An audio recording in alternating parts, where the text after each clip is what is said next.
شما میدانید که به اجماع علمای مسلمین مگر اقوال شاذی که غیر قابل اعتباره موسیقی حرامه و آیات قرآن کریم دلالاتش در این قضیه واضحه و احادیث صریح پیامبر صلی الله علیه و سلم، احادیث صحیح و صریح پیامبر صلی الله علیه و سلم و اقوال فقهای امت اسلامی خیلی واضحه که موسیقی حرامه.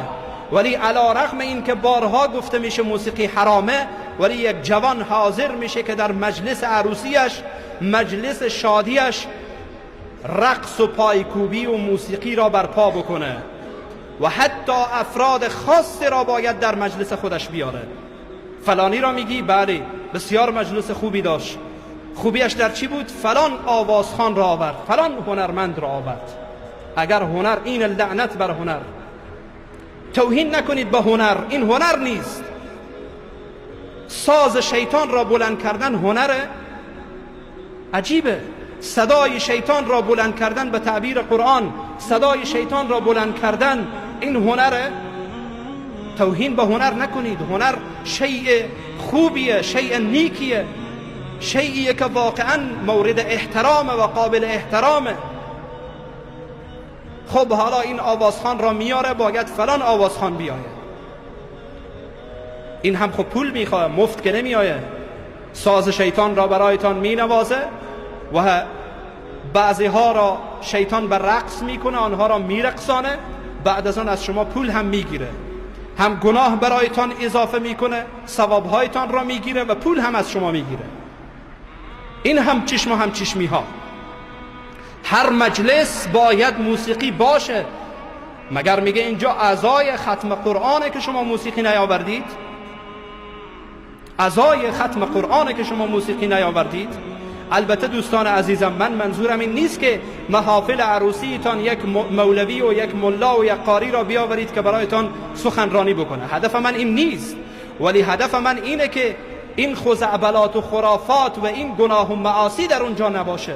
حالا هر طوری میخوای برگزار بکن، ولی این مزخرفات در اون مجلس وجود نداشته باشه. اصلا اگر نمیخوای که یک مولوی بیایه یا کسی بیایه صحبت بکنه، بگذار مردم به خودشان صحبت کنن. هر کس بنشینه کنار هم صحبت بکنه و به اصطلاح عام با هم اختلاط بکنن، گفتگو بکنن. اما این موسیقی که میآوری، اکثرا مردم از صدایش اذیت میشن، تا به 2 روز سر این آدم میچرخه از بس که صدایش بلنده. پول خود را هم از دست میدی، گناه برای خودت میخری. و از همه مهمتر، این مسلمان که در اونجا شرکت میکنه گناهکار میشه، در این گناه تو شریکی.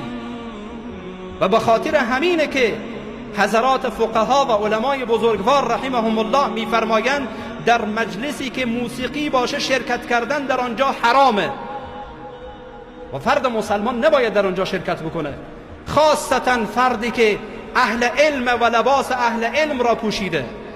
اگر خبر داشت که پیشاپیش خبر داشت که در این مجلس موسیقی نباید بره، نه عالم نه غیر عالم، اما اگر خبر نداشت رفت دید در اونجا موسیقیه، اگر عالم بود، قاری بود، دعوتگر بود، کسی بود که مردم حرف دین از زبانش میشنیدند، نباید در اونجا شرکت بکنه. چرا؟ چون مردم به فتنه میافتند و مردم تصور میکنند که دین همینه. جناب مولوی صاحب، جناب قاری صاحب، جناب دعوتگر صاحب اینجا نشسته و اونجا موسیقی می نوازه ماشاءالله، و گاهی هم بعد از این که موسیقی تمام میشه جناب مولوی صاحب یک دعایی بکنی. از عجب، این چه حرفیه؟ از یک طرف ساز شیطان می نوازه، از طرف دیگر جناب مولوی صاحب که نباید شرکت میکرد در اونجا شرکت کرده، از او تقاضا میشه که بیا تو دعا بکن. چی دعا بکنه برای تو؟ در محفل شیطان دعا بکنه و انتظار داری که این دعای جناب مولوی صاحب در اینجا قبول بشه؟ در محفلی که در اینجا تا چند لحظه پیش صدای شیطان نواخته میشد و شیاطین میرقصیدن در اونجا، میدانید که در مجالسی که گناه و معصیت باشه شیطان در اونجا خوشحاله، شیطان از خوشحالی میرقصه در جمع مردم و این مردم را هم میبینه که هر کدامشان مسلمان از نماز بیرون شدن، از مسجد آمدن، هر کدامشان کلمه لا اله الا الله در قلبشانه، هر کدامشان با قرآن در ارتباطن، با اسلام در ارتباطن، اینها را میبینه که در مجلس شیطان، در مجلس خودش نشستن، چقدر خوشحال میشه. لذا دوستان عزیزم، اولا جوانان عزیز، مصرف بیجا نکنید که یک فردی را بیاورید که برایتان ساز شیطان بنوازه. و توی مسلمان، برادر و خواهر مسلمان، بگذار که به خاطر خدا از تو دیگران قهر بشند. و والله قسم این بزرگترین افتخاره و این را در روز قیامت میتانی به عنوان دستاویز در پیشگاه الله بیاری و بگی ای الله، به خاطر تو شرکت نکردم، فقط به خاطر تو، هدف دیگری نداشتم. بعضی از ماها خجالت میکشیم از این حرف. یک بار دیگر همین قضیه را عرض کردم. بعضی از ما از اظهار دین و تدین خود خجالت میکشیم. اگر برای ما بگه چرا نیامدی، میگین والله وقت نداشتم یا یادم رفت، یک چند تا دروغ دیگه بالا هم میکنیم. نمیگیم که گناه داشت، چون گناه داشت نیامدم. اگر دوست ماست قبلا برایش بگید که من در این مجلس تو شرکت نمی کنم. چرا؟ چون موسیقیه. اگر به حرفتان نکرد شرکت نکنید، حتی اینکه نور چشمتان باشه، حتی برادرتان باشه، خواهرتان باشه، شرکت نکنید، بگذارید مردم برایتان بد بگن. اما خیلی زشت است که الله برایتان بد بگه، خیلی زشت است که پیامبر برایتان بد بگه و خلاف دستور الله و پیامبر عمل کنید به خاطر رضایت مردم.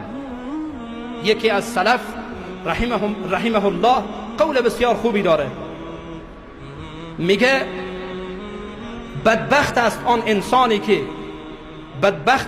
انسانی که آخرتش را به خاطر دنیا خراب میکنه و بدبختر و شقیتر انسانی است که آخرتش را به خاطر دنیای دیگران خراب میکنه.